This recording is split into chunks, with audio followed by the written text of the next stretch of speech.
परम पूजनीय गुरुदेव बाबा श्रीनीव करौरी जी महाराज के चरणों में सादर वंदन करते हुए आप सभी प्रेमी मित्रों को जय श्री राम।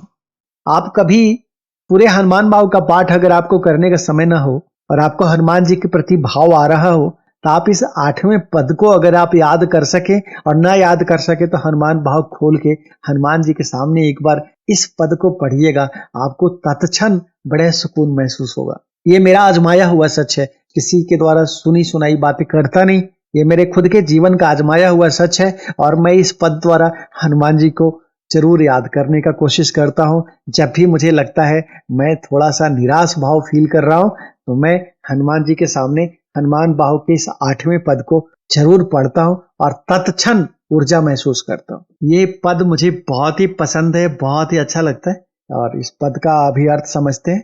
दूत राम राय को सपूत पुत पौन को तू अंजनी को नंदन प्रताप भूरी भानु सो सिए सोच समन दुरित दोष दमन शरण आए अवन लखन प्रिय प्राण सो 10 मुख दुसह दरिद्र दरि बेको भयो प्रकट तिलोक ओक तुलसी निधान सो ज्ञान गुणवान बलवान सेवा सावधान साहेब सुजान उर अनु हनुमान सो। अर्थ समझते हैं दो पंक्तियों में। दूत राम राय को सपूत पुत पौन को तू अंजनी को नंदन प्रताप भूरी भानु सो। यह हनुमान जी को बताया जा रहा है कि आप राजा श्री रामचंद्र जी के दूत, पवन देव के पुत्र, अंजनी देवी को आनंद देने वाले और असंख्य सूर्यों के समान तेजस्वी हैं। अब इसके आगे की 2 पंक्तियों पे आते हैं। सिए सोच समन दुरित दोष दमन शरण आए अवन लखन प्रिय प्राण सो। इसका अर्थ हुआ सीता जी के शोक नाशक, पाप तथा अवगुण के नष्ट करने वाले, शरणागतों की रक्षा करने वाले लक्ष्मण जी को प्राणों के समान प्रिय हैं। आगे की 2 पंक्तियां। 10 मुख दुसह दरिद्र दरि बेको भयो प्रकट तिलोक ओक तुलसी निधान सो।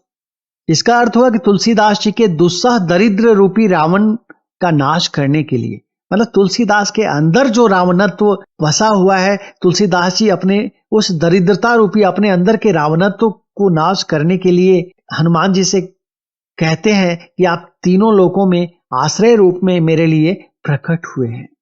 एक भक्त की भक्ति की पराकाष्ठा है जब तुलसीदास जी को यह एहसास है कि मेरी जो दरिद्रता है और उसी को नष्ट करने के लिए मेरे अंदर जो 10 मुख रावणत्व है, मेरे अंदर जो अवगुण है जिसको तुलसीदास जी ने 10 मुख से तुलना किया है, तो हर आदमी के अंदर राम का भी गुण होता है और रावण का भी गुण होता है। तो तुलसीदास जी इसको, ये थोड़ा सा बहुत गहन चीज है, इसको अच्छे से समझिएगा। तुलसीदास जी खुद अपने बारे में कह रहे हैं कि मेरे अंदर जो रावणत्व है और ये जो उसके चलते मेरी दरिद्रता है, मेरी जो पीड़ा है, मतलब तुलसीदास जी किसी को दोष नहीं दे रहे, अपने आप को कह रहे हैं कि मेरे अंदर जो रावणत्व है उसके कारण मुझे ये पीड़ा मिली है।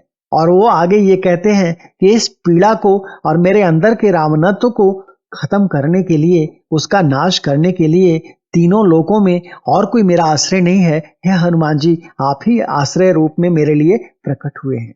आखिरी 2 पंक्तियां। ज्ञान गुणवान बलवान सेवा सावधान साहेब सुजान उर अनु हनुमान सो।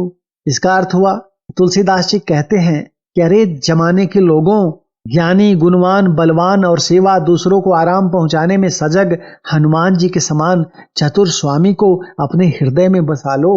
अगर आपने इसका अर्थ ठीक से समझ लिया है तो मैंने पहले ही कहा था ये मेरा बहुत ही प्यारा पद है, मुझे बहुत ही अच्छा लगता है, बहुत ही भावपूर्ण पद है। मैं इसे फिर से एक बार पढ़ने का लोभ छोड़ नहीं सकता।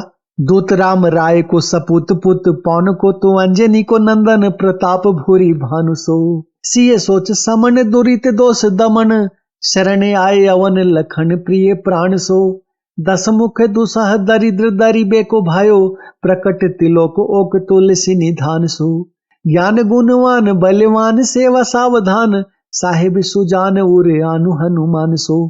यह हनुमान बाहु का 8वां पद है। फिर मिलते हैं आगे किसी वीडियो में, तब तक के लिए सभी प्रेमी मित्रों को जय श्री राम।